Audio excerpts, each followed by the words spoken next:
And the seminar will mainly highlight the despicable condition which is prevalent in Bangladesh. It's mainly regarding the suppression of media, gross violation of human rights, mainly dominated by short video clips, followed by a speech by Solicitor and Barrister Kamruzzaman.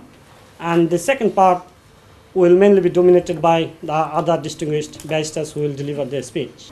Audica statistics on enforced disappearance revealed that RAB was responsible for 14 of these disappearances, police 13, detective branch 11, and others 3. Now, perhaps the most shocking statistic that I'm going to be quoting is this. In 2014, 53 people disappeared in just the first 3 months. One goes to law enforcement agency when one is in distress, when one is in trouble. However, if the same law enforcement agency is to be said to be behind this, who does the public trust? Who does the public go to? The wider world, and in particular the UK, need to do something about this and step in. I understand that the British High Commissioner to Bangladesh, Robert Gibson, pointed out that the United Kingdom will not turn a blind eye to the human rights violation. Something needs to be done, and it needs to be done soon. We've got to remember that Bangladesh is a member of the Commonwealth, and it is important that Britain, which I suppose is still the leader of the Commonwealth, should never forget and should take an active interest in protecting the citizens of that country. The image of Bangladesh today is unmistakably demonstrates a total lack of democracy. The rule of law is jeopardized. Now, can I tell you that many of the judiciary in Bangladesh also studied and got called at Lincoln's Inn?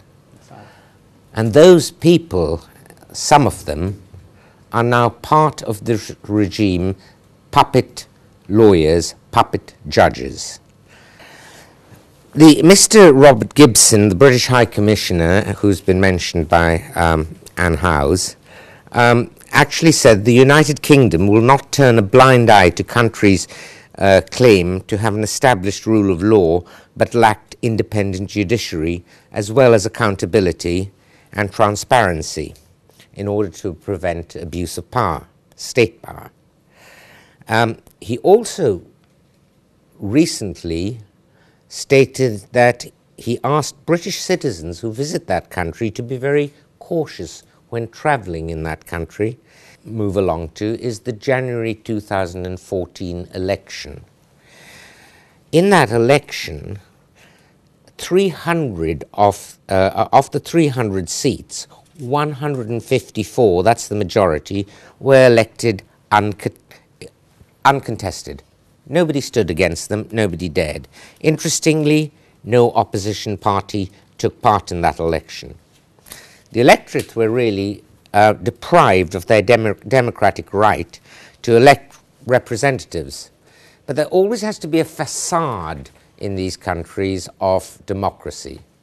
And therefore, certain seats were given, whether they liked it or not, to small opposition parties or parties that would be tolerated, just to show that there was an opposition in Bangladesh. The main opposition party, the BNP, the Bangladesh National Party, did not take part in that elections.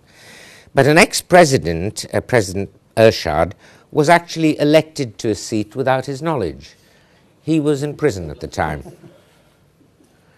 And he was in prison at the time, and then he discovered he'd been elected to Parliament. And he was elected while he was while he was actually interred. As I said, the main opposition party, which appears, and I can only say this because I've not been there, to have the majority of the country behind them, did not take part in that election. You've already heard of the Rapid Action Battalion, which was an elite force set up to protect and to stop terrorism, etc., which has now become an arm of the repression, an arm of anyone who stands against the regime in any way. Reports from many human rights organizations suggest at least 53 individuals, as you know, have been killed or abducted, and it's already been mentioned. RAB now appears, from reports, not only to arrest or eliminate people, but to take bribes in return for swathes of land. Bangladesh authorities, with proper pressure, may well establish a body to investigate the RAB, which has been responsible for some of these extrajudicial killings, disappearances, tortures over the last few years. You've already heard the Human Rights Watch to the current report, a recommendation to the current Prime Minister, Sheikh Hasina. The only real alternative for this, what is tyranny and suppression of ordinary people's human rights, is the media. And that is why we're having this seminar today. And I hope in other parts of the country and other parts of Europe there are similar seminars, just to keep people aware of what is happening. The opposition is ineffectively gagged from speaking out against the government in Bangladesh, but the attempts are even made abroad to gag members of the Bangladesh community abroad from speaking out against the government. The freedom of the media is impeded in every possible way.